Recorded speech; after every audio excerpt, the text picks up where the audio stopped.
ప్రియ సహోదరి సహోదరులు, దేవుడు నిన్ను నన్ను ఎంత ప్రేమిస్తున్నాడో తెలుసా?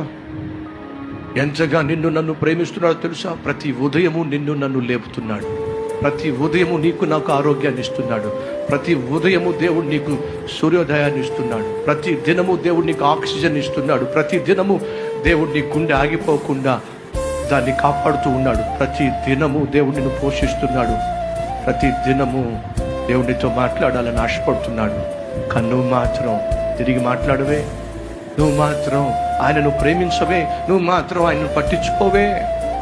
ఆయన ఎంతగా నీతో మాట్లాడినా, ఏ వాక్యాన్ని నీకు చెప్పినా, నీ జీవితాన్ని మార్చుకోమని, నీ బ్రతుకుని దిద్దుకోమని, తాను చేసిన త్యాగాన్ని అర్థం చేసుకోమని, తాను నీ కోసం సిలువలో అర్పించిన ప్రాణ త్యాగము నీ కోసమేనని, నీ జీవితాన్ని బాగు చేసుకోమని, చెడు అలవాట్లను విడిచిపెట్టమని, ఒక మంచి మనిషిగా బ్రతకమని దేవుడు ఎన్నిసార్లు నీకు చెప్పినా నువ్వు వినవే. కనీసం తిరిగి జవాబు ఇవ్వవే. మోకరించి, ప్రభువా, నీలాంటి గొప్ప ప్రేమ కలిగిన దేవుని ప్రేమను నిర్లక్ష్యము చేయటము తగదో. ఇక నుంచి నా జీవితాన్ని మార్చుకుంటాను ఒక్క మాట చెప్పవే. నా బ్రతుకుని దిద్దుకుంటాను ఒక్కసారి చెప్పవే. ఇక నుంచి నీ కుమారుడుగా కుమార్తెగా జీవిస్తాను, నువ్వు పరిశుద్ధుడు గనుక నేను పరిశుద్ధునిగా ఉంటాను అని ఒక్క పలుకు పలకవే. దేవుడు నిన్ను చూస్తూ